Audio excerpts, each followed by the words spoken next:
Hello, Positive Filter listeners. This is Philip Wilkerson. This episode is a joint collaboration between me and the State of Podcast, hosted by Max Castner. He is also the president of the podcast club at George Mason. So, this episode, we discuss his student leadership and we have a collaboration as this episode will also be on his platform. Enjoy.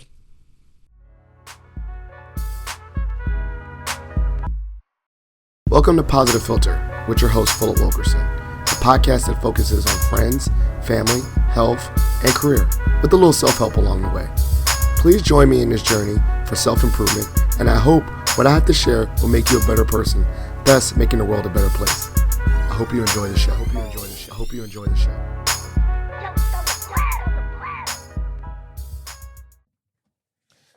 Hello, people of the world. This is Philip Wilkerson back with another episode of Positive Filter. This is actually a special episode. This is a joint collaboration. So you may see this on my Positive Filter, and you might see this episode on the State of Podcast with Max Castner. Yes, now, just to give you a little bit of explanation of who I am, for those that don't listen, my name is Philip Wilkerson. I work at George Mason Career Services. I also am a podcast host, Positive Filter. I'm also a PhD student. And most recently, in this past year, I became the co-advisor of the podcast club at George Mason. And because of that great venture, that's how I was connected to Max, who is currently our president of this student club, as well as a SHAR student. I don't even know it's a policy and government. I don't want to get it wrong. Good.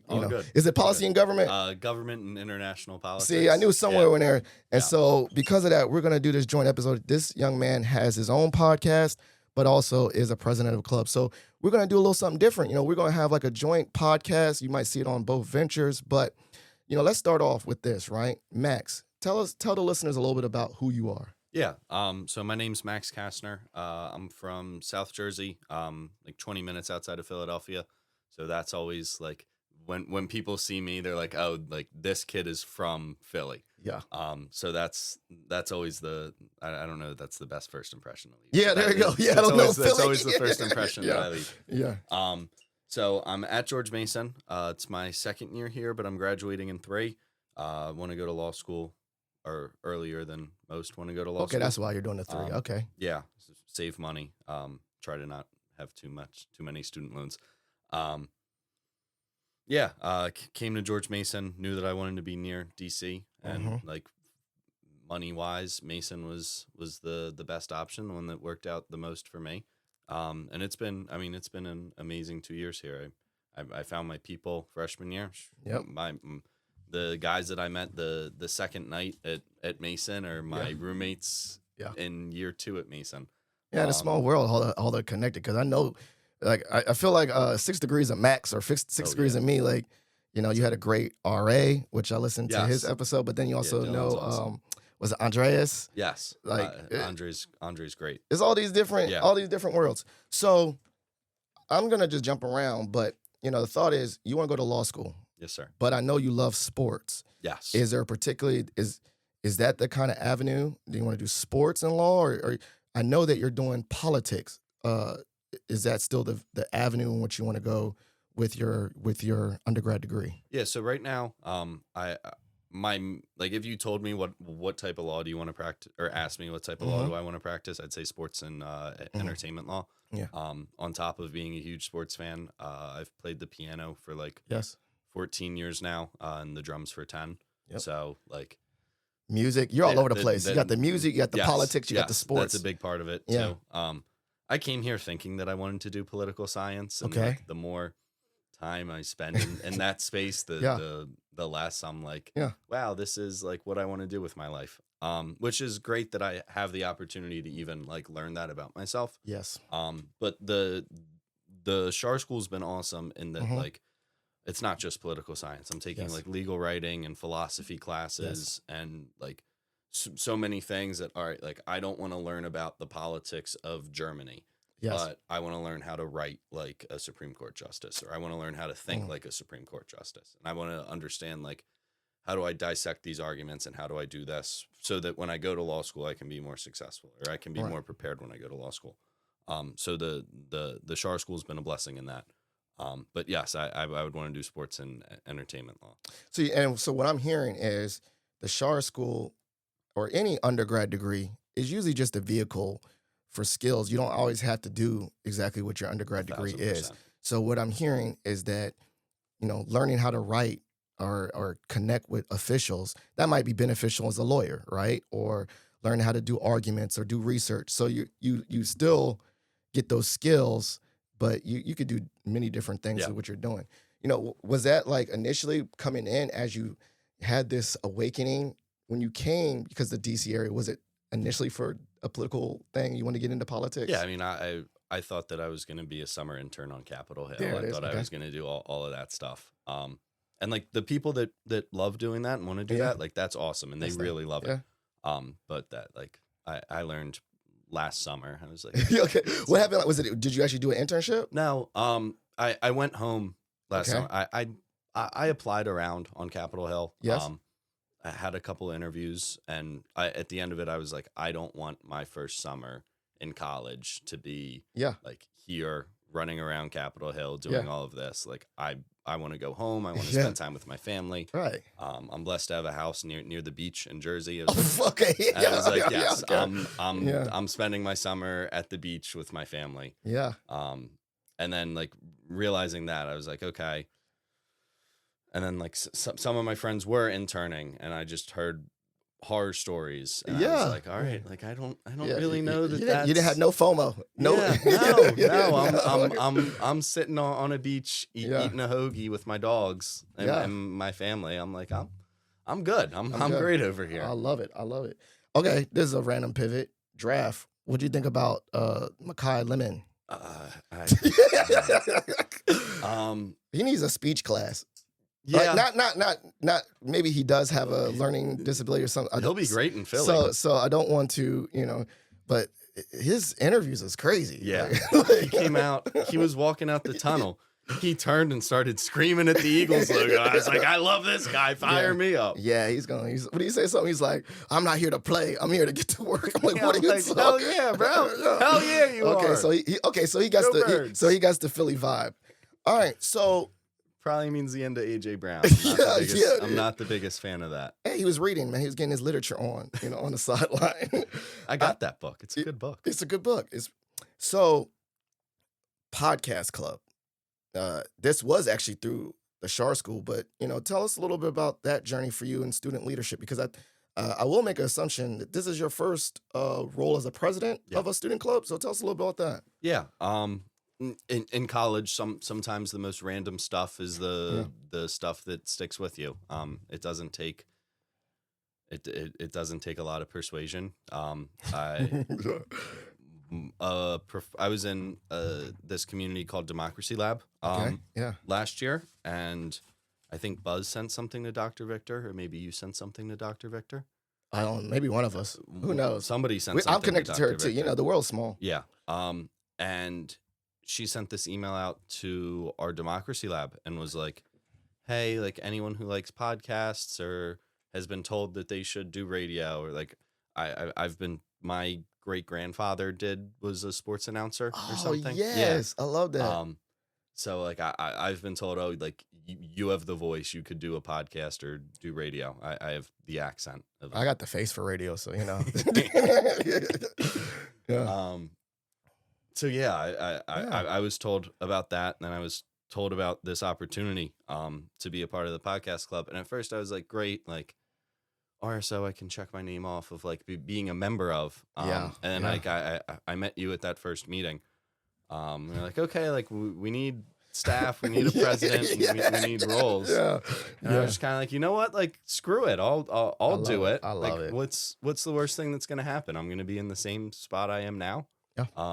That's usually my like mindset when it comes to trying things, but it's been awesome. I mean, it's been a learning experience. There's been growing pains, but I wouldn't trade it for the world. Well, one, I would say that mindset of I'll figure it out and it's not that serious is going to be something that's going to carry you throughout your life. I get on my now old man and see that in young people like yourself, and I was like, that's not should not be an understated thing, because a lot of people just don't do. So that's give you a shout out. And two, like you're right. It's not like life or death. We're not getting paid. Right. So like no mistake is that, or growth or whatever. Like, okay, like it's not even that big a deal. Like no one's getting paid. No one's getting fired. So these student leadership opportunities are a perfect vehicle to just play around, because there's really like low risk. Yeah. But there is high reward, right? You learn some things. You learn about yourself. You learn how to delegate and all those things. So I want to give you your flowers now to say that kudos to doing that. But Thank you. two, to those that are listening, don't wait to create if you want to have that experience. Now that I think about it, I do hear the radio. That must be the ancestry coming through. If you could have, well, you do have your own podcast. I do. And you're talking about stuff. If you got $1 million budget, Ooh. what type of will it be like your podcast, or what would you do with that $1 million budget? I don't know. For yourself. If I had $1 million budget, I would probably move to Philadelphia and just cover Philly sports. Philly sports. I would love it. Like which one? All of them? All of them. Do you watch all of them? Mm-hmm. Do you know all of them? Yeah. See, like I would say, like I could do DMV, but I really can't tell you. I think soccer. Yeah, I was gonna say soccer is like I can't do soccer. Soccer is that, and I know a little bit more about Caps. Is a big market here, but I can't tell you about hockey anywhere other than here, right? Yeah. So there's certain Hockey's sports. scary here. Yes, there's like I was saying, different markets. So this one is for Philly. Obviously, it's got Flyers, got everything. Which one would you like double down though? I mean, they talk about everything, but which one would you be like?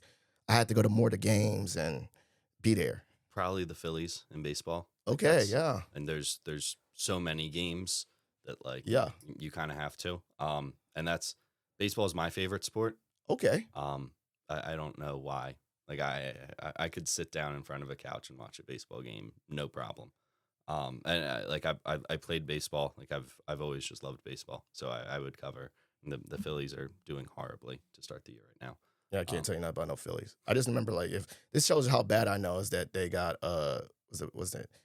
took them from us. Harper. Yeah, that's it. And then Ryan Howard back in the day. I can't tell you nothing about Ryan Howard. I can't tell you nothing about it. So, what are some lessons you learned through your first year of student leadership? That's a really good question. How to talk to people. Yeah. How to be a leader and tell people things and be kind. Like how to find that in the middle. Because there have been some hard conversations that I've had to have. And they're like, hey, you're not doing your job. I need you to step up, or I need you to figure out if you're gonna leave or what you're gonna do. Yeah. So I would say finding the balance between I'm not everybody's friend, and I don't have to be everybody's best friend that I work with. Oh yeah, that's true. Yeah. But we're here for a goal. We're all here for the same reason. So figuring out how to lead and how to have tough conversations, and also how to be uplifting. I do have a lot of energy. Yeah. So figuring out how to use that in a positive way for sure. Yeah, I think it really resonated because I'm in a lot of fraternal organizations, my frat and all that, and there is a difference between friendship and civility, right? And I get to your point, right? We have this notion that you have to be friends with everyone within a certain organization. Like a friend, every guy that's wearing Alpha Phi Alpha has to be my friend. And be honest with you, I'm not friends with all my fraternity brothers, right? But I am respectful and civil. And there's a difference, that line, right? Who would be your friend, and then who would be we're going to have to work together, but let's be respectful. And I think that's a lesson that student leadership does teach too, because everyone thinks I think there's a lot of intersection between, your social life in this, right? So you think, oh, we should be all friends, but you don't have to vibe with everyone, but you have to respect and work together, right? And I think that's something you learn. It's through leadership. Yeah, I mean, when you're thinking about positions and people, it's who do you respect and who's going to get the job first, or who's going to get the job done first, and then it's okay. Is this someone that I could work with on? Is this someone I would give my phone number to? Is this exactly? Yeah. If they were hey, I'm working on something, do you want to go out and get a bite to eat and talk about it? Yeah. That's the next level. There's different, right? Yeah. Or this is someone that when we we leave for the day. We both left when we don't see each other till Yeah. Monday. Like, you know, Yeah, and is this that's someone okay. that, Yeah. Like, is this someone that's gonna like see something and be like, oh, like Max would love this, and like send me a picture on Saturday or something? yeah, I love that. And so you learn a little bit about that over the course of this Yes, year. for sure. What was one thing that you've been super proud of so far? Time management. Okay, tell us. Coming into college, it was not my strong suit. If my dad's listening to this, like Okay. he still thinks I suck at time management. Hey, Um, it gets better. I still suck at it too, but it gets better. I'll tell you that. yeah, but coming here, I found success coaching at, Oh yeah. Okay. at Yeah. Mason. Yep. That's a good resource. And I was doing fine for all like student concerns. Had like a 3.8.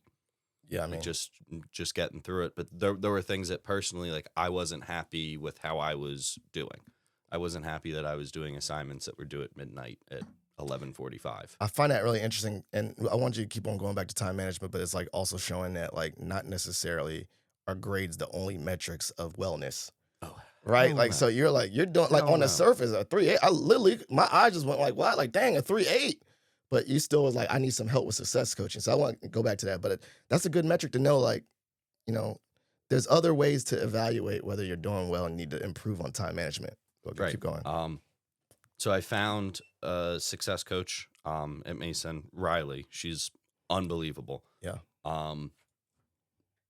I had a planner, and she was like, all right, like make a plan every Yeah. week. And at first it was like the most boring. Yeah. Like, I didn't want to do it. I didn't want to think it through. I didn't want to, like, I just kind of wanted to flow and Yeah. do whatever. But flowing was screwing me over a couple It's times. drowning you a little Yeah. bit. So working with her and starting to make plans. And I mean, there's still weeks that I on Sunday should do it and I don't. Yeah. Yeah, it's not a perfect process, but like working with her, figuring out how to make plans. Okay, figuring out like how much time and space I actually have. Yeah. I was treating it like I had no space, but I had some space that I was just using for TikTok. Yeah. Or I was Doom just using scrolling. to play video games. That I was like, I could write a paper, or I could do a podcast. In Gotcha. this time. So I think one of the things I'm learning too, and I'll share this later with you offline, is about like putting it down on paper. Is like I said, like you're almost an experiment on yourself. You don't realize it until you visually see it. When you're living in it and you're quote unquote drowning in overwhelmness, you're like, oh my gosh. But then like, let's say you write it out on a list and you're like, oh, if I wrote it on a list, I could do some of this stuff later. Yeah. Or maybe it does look worse. You're like, you wrote it all on a list and you're like, I'm doing way too much, so that visual. So I think that's good. So you learned about that time management, but let's flip it. How did you become proud of yourself with this? Because you said that was the initial thing. Like, I'm really proud of my time management through student leadership. Just doing it. And like, I started working with Riley last spring, and then the end of last spring, the opportunity to work in the podcast club came up. Oh, it was before that. Yes, it was before that. Okay, gotcha. So I was like, okay, like, is this something that I can think about and do? Like, is this something I have time for? And I was like, you know what? Like, yeah, let's do it. And then just from there, like figuring out, okay, like even after this, we have this podcast, I have a lab, and then I'm going with our new treasurer to make a bank account today. Let's get it. All right. So like just figuring out time and working with other people and like coordinating events, just doing it. And you're seeing your week out, because I know Yes. he's being very modest. He's also in the Green Machine. You're also doing Democracy Lab. You're doing all this stuff. So like Sunday can look Yes. pretty full. Yes. Like when you do it. Sunday's full of just like rest sometimes. Oh yeah. 'Cause on Sundays I'm not getting out of bed before like 11. So maybe that's why you should just go home. You go home over the summer. So what's a summer day gonna look like then? What's the summer day this year gonna look like? I have an internship at a law firm back home on Tuesdays and Wednesdays. Bet. So my Tuesdays and Wednesdays are just going to be like 9 to 5. I don't know how much work I'm going to be doing and how much coffee I'm going to be getting people. Yeah. But cool. Yeah, that's something I'm looking forward to. And then for the 6th summer, I have a job at a deli. I love it. And in Jersey. So I'll be working there for summer number Man, 6. you make them hoagies, man. Yes. You really like, you got the chain on. You're like Bradley Cooper, young. Like, what's that movie? I mean, I wish. you I wish I was like Bradley you are Cooper. you are the quintessential Philly person. Are you of Italian descent? I'm not. Which one? Polish? I'm trying to think. Irish. Okay. Is that a very South? Is that a Jersey thing? That area? Not really. I don't know. I'm a historian, so I love to learn about like people's origins. Like, yes, there are, but I mean, it's mainly like Italian. Yeah, I'm a fake Italian. I tell people, you're a faux Italian. And we're gonna have to look up. My history brain is going. We have to find some of those raw audio of your grandfather. Have you listened to him before? I have not. Oh snap! There you go. You gotta go down that rabbit hole, bro. Yeah. I don't know how. You said what area was he broadcasting for? Philly? Like Delaware County. Yeah, like outside of Philly. Oh, we're gonna have to I bet that stuff's out there somewhere on the internet. That's crazy. I love that kind of stuff. So, I think this is my last question. We flip, we'll turn this into the state of collab. But my last question is the future. What is one thing, like you got one more year as president of this club. And I think one of the things, visionary wise, is you're doing a great job of transferring leadership and letting other people take it on. But what's one thing you would like to accomplish or get done or stand on business for the last year? Because you're going to graduate, right, too? Yes, sir. Yeah. What do you want to do for that last year? Events. Okay. I have a kickoff to fall of 2026 event planned right now. Yeah, let's get it. I got to talk to you guys about that. Yeah, let's do it, though. A little more. But kind of a culmination, because there were so many things that we've wanted to do last fall and this semester that for one reason or another have slipped away. I mean, I'm just glad that the club's going to continue for another year. I'll be honest with you, in regards to all the 500 RSOs, I think that literally should be a metric of success of retention past year one. Right. So shout out to you. Thank you. But there's like, we haven't done a big event. We haven't had that yet. And like, there's so many professors, there's so many faculty that I've met this past year that have been like, oh, you have a podcast, or oh, you're in the podcast club. Yep. I'm in a class with Mike Pence. Class, and he saw the little podcast club sticker. And it was like, oh, you have a podcast? And I was like, yeah. Yeah, that's crazy. And I was like, oh my God, is the former vice president going to be on my podcast? Well, the fact that you actually just said that to the former vice president is a crazy flex. like, I was like, yeah, bro. What about it, Mike? What about it, Mike? That's crazy. Oh, man. Like, that's the way to turn it on. You talk to Mike Pence. That's crazy. All right, Flip. So it's you. We're going. This is a experiential learning. You're the podcast host now. For sure. So I guess tell me a little bit about yourself. What drew you to Mason? Oh man, my origin story. What's kept you at Mason? Okay, yeah. So I forgot to add my other title is the unofficial mayor of Mason, aka self-proclaimed. Made that up. But so my journey to Mason. Quick abbreviated version. I went to JMU in Harrisonburg for undergrad history. Graduated unbeknownst to me during a recession. All right, so we back, and that was a good interim. So now we're flipping seats. So yeah, good. So Phil, why don't you tell me a little bit, like, how did you get into podcasting? What brought you to Mason? What brought you to be the mayor of Mason? Unofficial. Unofficial. Yeah. It's funny. It's funny. I joke with the unofficial part because I don't want to get sued. So my story to Mason, I'll do a very abbreviated version. But I went to James Madison for undergrad, studied history, and unbeknownst to me, in 2008 when I graduated, I'm old. I was during a recession. I was 2. Yeah, Jesus.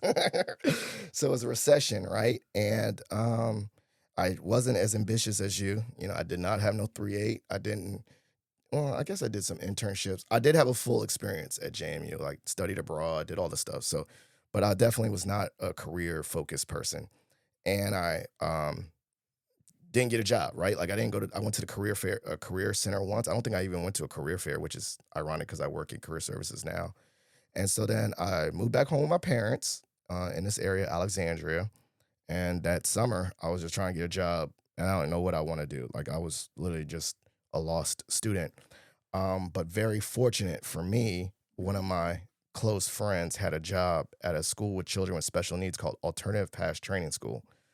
And what it is kids with autism, Downs, the all the different things, but had been placed out of public school because of behavior. They'll bite, kick, whatever, have episodes. So they just needed bodies. We called them behavior facilitators, but they were actually like teacher bodyguards. Like you would just like the teacher would try to teach and you would just get beat up. I got some still scars. Wow. But he was, uh he put us all on actually. My friend Justin Bell, he got me a job, my boy Hillard a job, my Hillard's brother David a job, Kevin. I mean, it was kind of just a bunch of guys from high school near Alexandria that went to the school. And so while I was there, I was like, wow, like I like education, you know. Maybe I want to be a teacher or a school counselor, but I don't. I was like, I don't really want to be a history teacher, even though that's what I studied. So I looked up school counseling programs, and surprise, surprise, George Mason was there. But George, and I tell people this in a really sophisticated way. You know why I applied to George Mason? Why is that? Because they didn't ask for a GRE. Like I was like, whatever, they'll take me. But I think in that floating mindset, it was actually the opposite. It was like one of the most life-changing programs. I went to the counseling program here at George Mason. While I was studying, I realized, hey, everyone in my class wants to do school counseling. There's not that many schools in the area. Let me switch over. So I did another concentration, which was community agency counseling. And, it was just all these like random floating events. We had a career counseling class, like how to, talk about people's feelings and stuff, but also have that career focus, like, what do you want to do? The personality test, all these things like that. A lot of your personality comes in at work and stuff. So we were taking this career development class, and a gentleman by the name of Ken Garant came to our class, and he did like a workshop and all that. And he was like, hey, and matter of fact, I work at George Mason Career Services, and we have an internship for you to like, put into practice career counseling. And that was it. Awesome. I was like, light bulb. So like knowing me, like I emailed him, said, can I shadow you for a day? Can I do an informational interview? Can I learn about it? The dude emailed me back and was like after I did all this, he was like, Philip, stop. You got the internship. Like, leave me alone. And he became he was like a mentor. He was a really good friend. He passed away, unfortunately. But so that whole year of me getting my master's, that last year, I did work where I worked, like in Sub 1, in the building, from 2011 to 2012. And that was just it. Like, I was like, I love working at a university. Maybe I never grew up or something. I don't know. But this is what I wanted to do. And so after I graduated in 2012, I applied for a full-time job at Career Services. Didn't get it. But my mindset was like, this is the space, higher ed. So I worked in different places. I worked at GW. I worked at VCU. I worked at different places. And then very fortunately, came back in 2017. And the rest is history. And that's it, really. I think that was really my Mason started my journey. Concurrently, my podcast starting journey was when I was working at a job right before Mason, and I was not super motivated at work. It was a job. It wasn't lighting me up. I would do these things in my car called Random Rambles of Philip Wilkerson, which are still on YouTube. And I would sit in my car and I say, Monday motivation, like this. And I was like, this is boring. Like, first of all, no one wants to see me just sit in my car, right? But I didn't know how to do audio editing and stuff. And so my friend, I was like, but I heard about this radio show thing called podcast. And this is 2016. Yeah, 2016. Heard about this radio thing called podcast. I guess that's better than me just sitting in my car, maybe because I could just do the audio. I don't have to worry about, I'm not the best video editor, but I can play around with audio editing. And my friend put me on, and he connected me with this guy named Dean Bakari. And that guy talked to me for an hour and told me all the ins and outs of getting a hosting site and all that stuff. And I started a podcast called Positive Philter. And that was just a way, that was just a vehicle for me to like get my thoughts out, like those Monday motivational things. But then I realized like, hey, I don't like doing podcasts by myself, so I turned it into a guest thing where I interview people, because that's what I really liked, talking to other people. And then I try to do that with my best friend Hillard, one of the gentlemen I've known since high school, and then he worked at the same job with me, and he moved to Idaho. Wow. That's where I connected him with your buddy. Yeah. And we would try to sync up and do like, so if you look really back in the archives, my first couple episodes was with him because like one, this is a funny, I do share this all the time. Like when I first recorded a podcast, I didn't like how I sounded. I was also nervous. I recorded an episode in December 2016. I didn't release an episode till April 2017. So that was like 6 months of me like, oh, this doesn't sound good. So I was like, if Hillard does it with me, I have my best friend doing it with me, I feel more comfortable. So a lot of my episodes at the beginning was me and my best friend Hillard, but unfortunately our schedules couldn't sync. And I was like, Hill, are you cool with me just keep on doing it? I like it now. And he kind of like, it's almost like when someone helps you with a bicycle and then they can let you go. So he was like that. And then he was like, all right. And so then I just started saying, let me just interview people. So I had my dad and I had like people in my life, that was easy. And then transform later, I think it gave me enough confidence to say like, okay, let me reach out to strangers, or like, if there's someone of status, like I had like James Walkinshaw, I was like, if there's someone that I wanted to interview, I could shoot my shot. Worst case scenario, they say no. But a couple of times they said yes. So then I just started doing that. And then, the rest is history it's just another, like, once again, I think it was just another vehicle for me to experiment. And then I could incorporate it into my Mason journey by interviewing Mason people and interviewing you. So I think concurrently, those are the kind of the origin stories of my Mason journey. And I think since 2017 to now, I think one of the biggest things I've really been happy about is just being involved with student leaders. I'm the faculty advisor for the podcast club. I'm also the faculty advisor for the NAACP, as well as the Iota Alpha chapter of Alpha Phi Alpha Fraternity Incorporated. So my normal 9 to 5 is working with employers. And so the only touch point I really have to students is through student org. So I still enjoy doing that. So that's it. That was a wide range. Yeah. Where did the name Positive? I mean, obviously it's a play on words with your name. But how'd you come up with Positive Philter? I can't even claim that, man. Like, I must be the best at just asking other people. So one time I was like, yo, I think I got to find this Facebook post. I was like, I'm thinking about starting a podcast. Like, does anyone have any name suggestions? And I just got flooded. I got to find like some of the other names. And shout out to Kate Kavanaugh. Shout out to her. There's a random comment that just said Positive Philter. And like, like when you just hear something, it's like, that's it. Like, ooh. That's it. It was like, all right, that's the one I want. And then it was like it's like a real community thing. And then how do I come up with my logo? I was like, I don't know how to make a graphic. I sent it to one of my other friends and she made me my first graphic. And so I think a lot of this was just support from other people, like, and so that's, the Positive Philter came from the community that I put on LinkedIn. I asked for advice. And I think it was also like the energy I carry. A lot of people think, I try to think of like the glass is half full, but not in a toxic positive way. Like, I do recognize adversity, but like, I was like, if I'm going to have a avenue to talk about stuff, I want it to be like something that uplifts people. Because once again, back to the origin story, when I was doing those videos in my car, I was trying to be positive about I was like, we're going to chase the week. I was like, man, I didn't really like my job, but that, like, you have to speak it, right? Like, if I went into, those video recordings and just like said I hated my job, that energy would have carried into the work. So I was like, if I come with that, if I, exude that on the radio, maybe that's, I'll become it. It's like a self-fulfilling prophecy kind of thing. So yeah, that name, once I saw it, it was like, I think it's still up there, but I think it had like hundreds of comments. Wow. And that one just like, it was like that was it. Like, I want Positive Philter.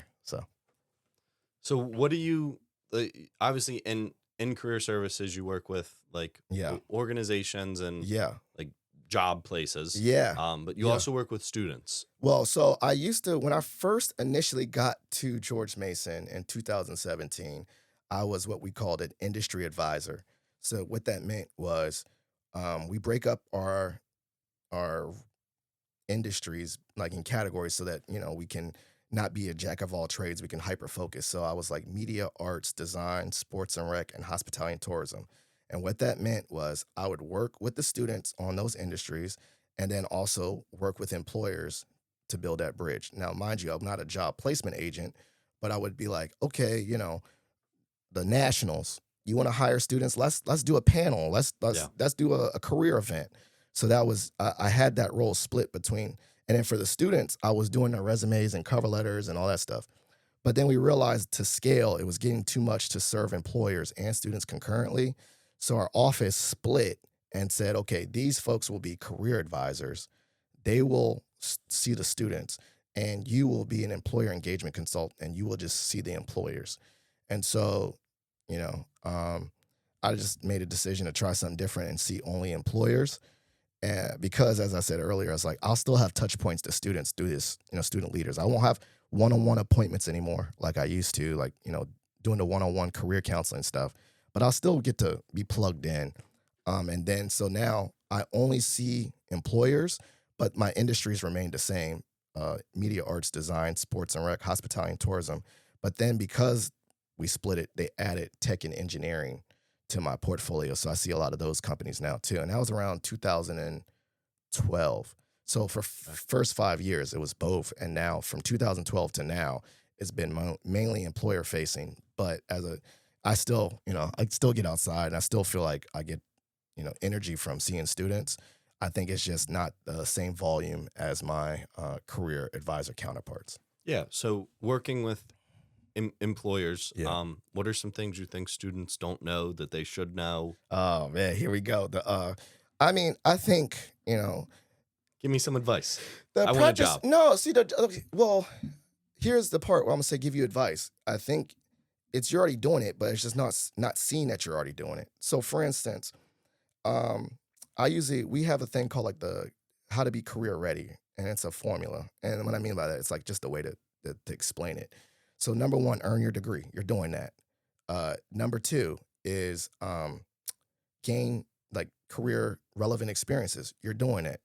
Number three is to market yourself. You're doing it, but no one sees it, right? And so let's say this. Number one, That's the hardest part. Yeah. So number one, and I think the market part is your hardest. So number one, you're already doing it. You're getting a degree, and we already discussed that degrees don't equal careers. Your skills do. So you're getting a degree in SHAR school, but you're getting a degree that has skills that will be applicable to everything. And so when you reframe that as a student, you're seeing like, yeah, I'm in SHAR school, but I'm learning how to write this and that I can do that with any career. So boom.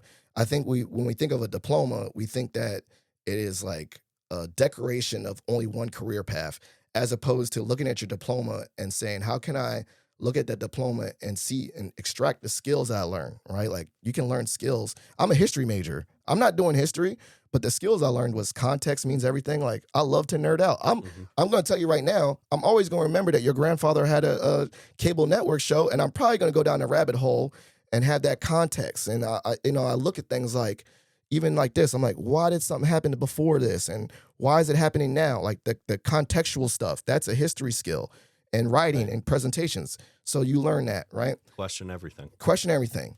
And then was the number two was gain meaningful experiences. Now, we usually say gain at least 2 during your college, and then think about it. What is career ready experiences? An internship is what everyone always thinks, right? But not everyone can get an internship. So I'll say, okay, how can you get experiences outside the classroom that still prepare you? Student leadership, study abroad, volunteering, extra research, democracy lab. So you are getting experiences, right, outside the classroom that will build your career readiness, right? And then number 3 is market it. And I think that's the biggest part, because a lot of people are like, I never got an internship. Well, you did the student leadership stuff. That's marketable. Yeah. How do you reframe that? You did the democracy lab. That's marketable. How do you reframe that? So it's about— There's a story in everything. Yeah, and also it's a career thing. Like, how can I say like not say finesse, but like, how can I say, well, in a democracy lab, we talked about this, and this. I'm going to a job, I'm going to be doing this, and this. So I think that experience prepares me for this, right? And I think a lot of people, I'll say this is the biggest soapbox part, is that the biggest advantage to coming to a university is the relationships you build. Because I say this all the time. You literally could just stayed at home and gone on school online. Yeah. Like, there's no point to brick and mortar if you really think about the knowledge part. You came to this school because of the social capital you can build. So based on, the classes, who are in your classes, those are going to be future connections. Who are the professors? Who are the professors? Yeah. I'm in a class and I got to meet Mike Pence, right? So like, that's the part where I don't think students are capitalizing on. They're just like tunnel vision, class, and that's it. And I'm like, look around you and look at all the people you can connect with. Like, you are in a great space. There's no other space where you're going to meet people like this, because then, you go out in the real world. I mean, you still can, but like, you have to work a little bit harder. This is kind of like forced on you. These spaces are forced, your classes, right? Like, you have to go to a class and look at your neighbor. You never know. You're the guy that's in the same row, guy or, girl or person in the same row. They might be the next congresswoman, or, like, the people in your classes might become someone. You're like, oh, I remember when. Or, your professors, a lot of your professors, which you already know from your experience in the Shar School, this is like their encore career. Right. They worked for the feds. They worked for a congressperson. And now they're coming back to teach. So if you know that, they're still plugged in. Mm-hmm. So I think the relationship building thing is the one that's the most underutilized. And if you can like tap into that with confidence, like walk in there and say, this is just my professor. It's almost like you see them not as like the superhuman, like, oh, and they're nice to me and I do good work in their class. Of course they'll write me a reference, like, because I'm a good student. Don't be a trash student, because then, they're not going to write you a recommendation. But like, all that relationship building, it really comes back tenfold. Like, really, it's crazy. Like, I don't know. I think there's people like, I'm like, wow, that person was in class with me, and now they're like alum of the year, like, and so thinking about cultivating those relationships, and not in some Machiavellian way, like I'm only making these relationships to get over on them, but like more so like just understanding the potential in others, the potential later on for how they're going to be someone that open a door for you, right? And I think if you go at it with, I'm kind to everyone, or nice, you'll realize that people, like, when you hit them up later, like, oh yeah, that's my man, that's Phil. And you're like, oh, I didn't do nothing but just like lend you my pencil, like, like you're just, you didn't think that those small acts of kindness mattered, but it did. So I think I would say, I wrap that whole thing up to say the biggest advantage, if you're a student, besides getting good grades, is build real, genuine relationships with everyone around you in those different pockets. Classmates, professors, alumni, come to those alumni events. Those spaces will lead to helping you with your career. Yeah. That's really insightful. Yeah, you see it. I mean, like, think about this. 6 degrees. Your boy moved out to Idaho. Mm-hmm. My boy lives in Idaho. I connected them. Boom. Right. Like, you never know who's connected to somebody, And so those are things to think about. Right? Yeah. Yeah. Even in my work with Riley, like I'm taking a geology class right now. I hate geology. Yeah. Like I don't like science. Yeah. And I'm not, it's not my greatest work in the class. I bombed a midterm for the first time in my college career. And I was working with Riley on like academically, how do I get back? And she was like, you're probably not going to get an A in this class. But you have a great answer when someone goes, hey, what's some adversity you faced in college? There it is. That's your like, answer. You have great, like a question in an interview, because no one wants to hear, oh, I've never faced adversity in my life. Yeah. This is a struggle I faced. This is how I worked through it. I was about to say, and it's not just you faced it. It's like, I still went to the class. Yes. I still did it. I went to the professor's office hours. Yes. Like I cultivated a relationship with him. There it is. Even though I have a B in his class. Like, oh, and look at that. I mean, you lived. It's a B, dog. Yes. Like yes. I was going to say, when I was in college, it was like C's get degrees. I was like, thank God, get me out of here. There's summa cum laude and there's old thank Lorde. You know what I'm saying?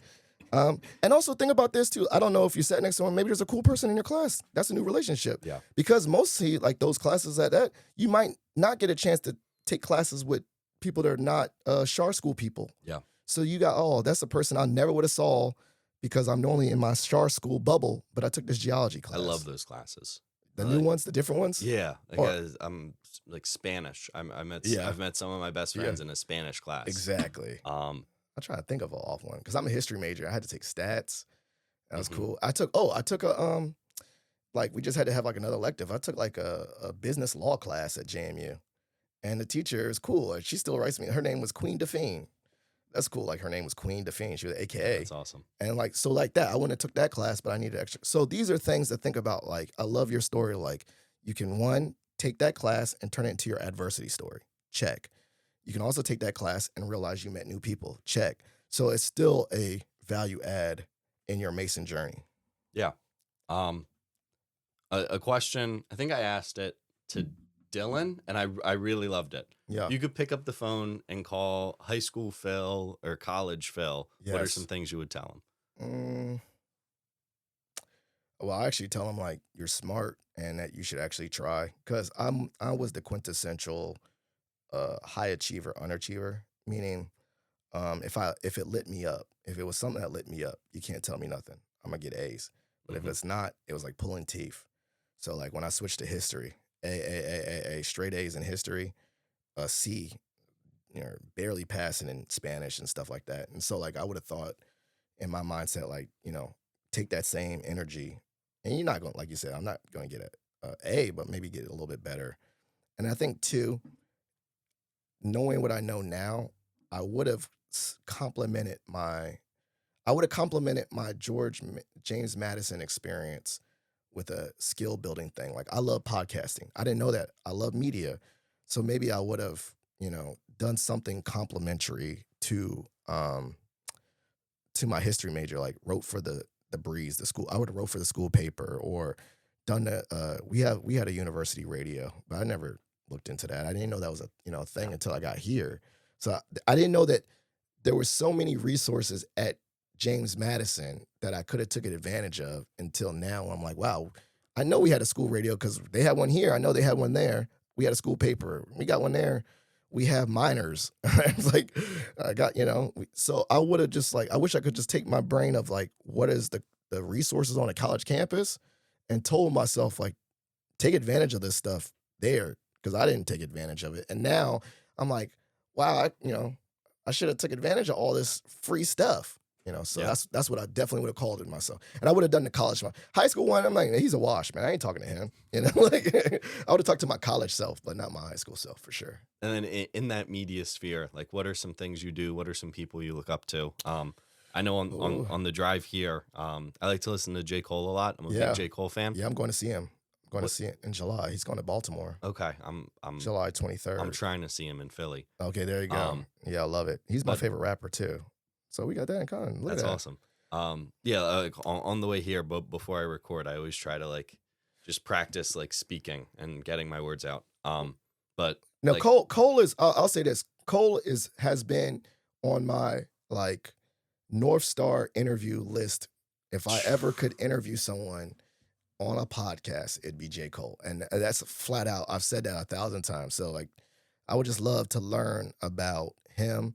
I love that he's like my age, right? Like he's born, his birthday is one day before mine. wow. January 28th, I'm 29th. And I would love to like just talk to him about, I love like he has interviews where he's talking about like chasing your dreams and like more like career advice. And so it would be like mixed, it'd be basically like a podcast about careers and talk about his music because like I love his journey. He Playing went to basketball. and going to college. He went to St. John's and he was like, yo, college. But his reason to go to St. John's wasn't for college. His reason to go to St. John's because he wanted to be in New York, right? Like he was like, I wanted to be, I didn't go to A&T because I didn't want to be in Greensboro. I wanted to go to, and so like his mindset, like that's the things I would interview him about. And like, I don't know, like you say who I look up to, this is like a cop out, but I like always write about it. I look up to like my own dad and my grandfather. And the reason I wrote about this, I think that sometimes the people like we think about historical people and all this stuff, but I was like, I feel like I'm living history myself. Like the other, my grandfather he was a doctor for Charlotte and went to McCary Medical College and got his degree in medicine in 1953. Wow. So think about this as a black man in that time, and then doing that. Like, he was remarkable. And like, I found it. My uncle gave me all his like stuff. I found his receipts. Like, he only paid like $190 for tuition, like all this crazy stuff. And then I have his diploma. And so I actually PDF'd his diploma, and I got his diploma in my phone. And that just motivates me to, like, if he can get a medical degree in 1953, like, there's no excuses for me. Yeah. I can do it, you know? I mean, I'm not going. And here's the other part that's humanizing. I used to think like it's a duality of it, like admiring him but also humanizing him. I saw his transcripts. Did you think he got straight A's in medical school? No, he got anyone who gets straight A's in medical school. He got like C's. He had like a C in organic or anatomy and all this stuff. I was like, so here's the point. He made it through. He got his degree, but it wasn't perfect. And so that's a mindset for me, is like, you know, you can do something with yourself, but also like not have to like be perfect in that journey. So that's one. And then my dad was one of the first African Americans to go to VMI, Virginia Military Institute, class of 72. Actually, he actually integrated twice. He was the first time they integrated Hampton High School. So that's one in 1964 as a freshman in high school. It was the first year they integrated Hampton. And then again, he had to do integration again in 1968 when he stepped foot on VMI and was one of the first blacks there, like 1 out of 5. And so he made it through. And so like I got these two pillars, and then shout out to my mom. She's a doctor. I got all these, like I can go down my whole lineage, but I was just thinking about these two males that I have.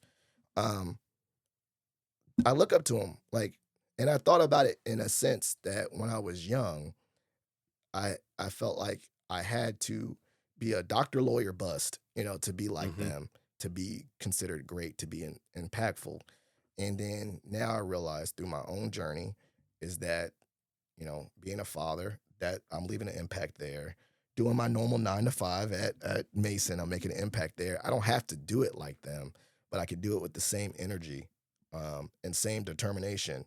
And once again, knowing the hidden part is like I learned from my dad that he didn't make it through VMI perfectly. He had to switch majors 3 times, and he had to struggle. Right. Like that's the history part. Like the history part is learning like contextually. Like we get the cliff notes, you know, like they were successful, but we don't see, like, if you're a real historian, you learn that the journey is messy. Right.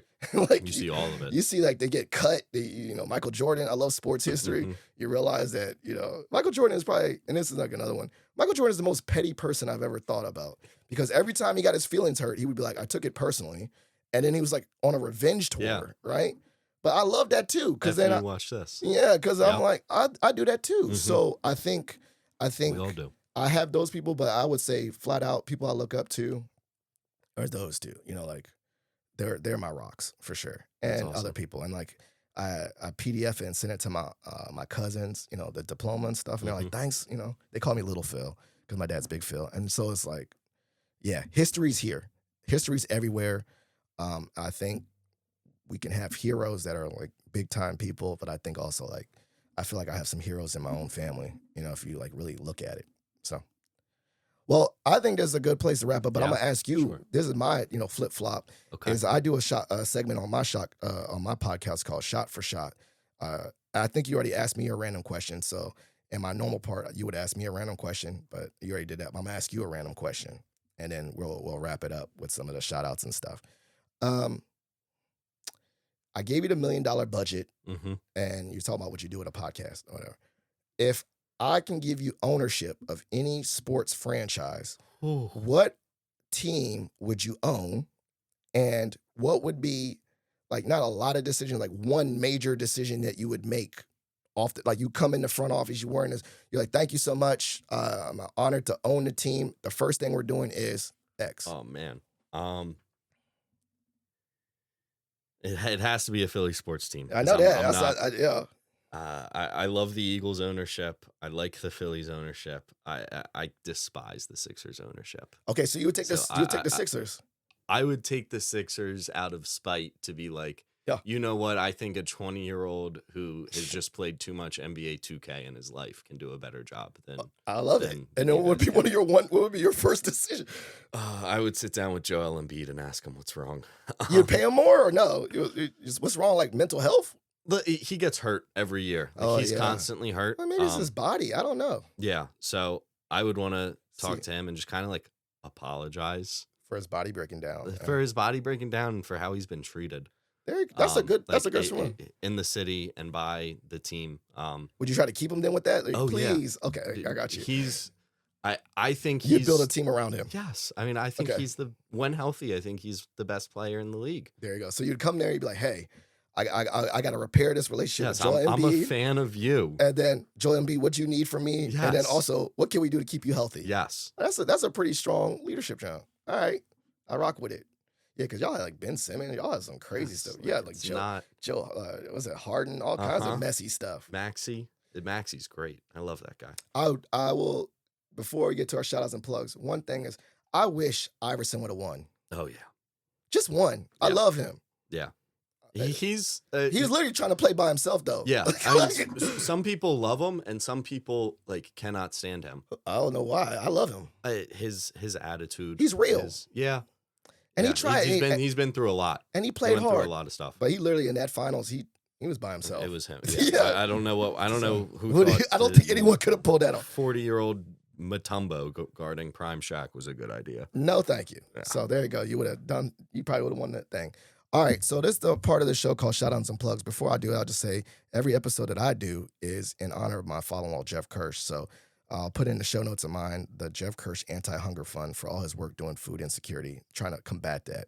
And then additionally, if you're part of the Mason Nation, please consider submitting a Pats for Patriots. So that'll be in the show notes. But that's awesome. Shout outs and plugs. Anything you want to shout out and plug? Obviously, like shout out to my parents. Shout out to all the people who have supported me along the way. This will be the 4th episode of the State of podcast. Yeah.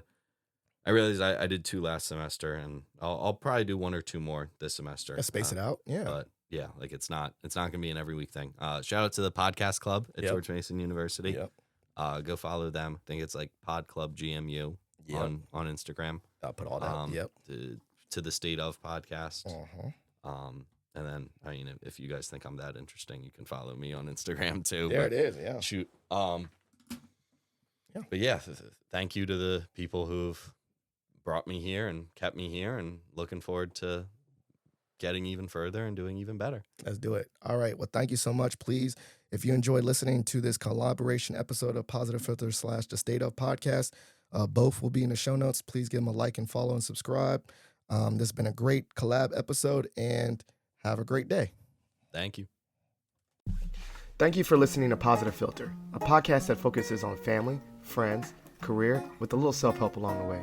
If you enjoyed this podcast, please share it with your family and friends, and like the Facebook page, Spreading Positivity of Movement. Thanks for listening.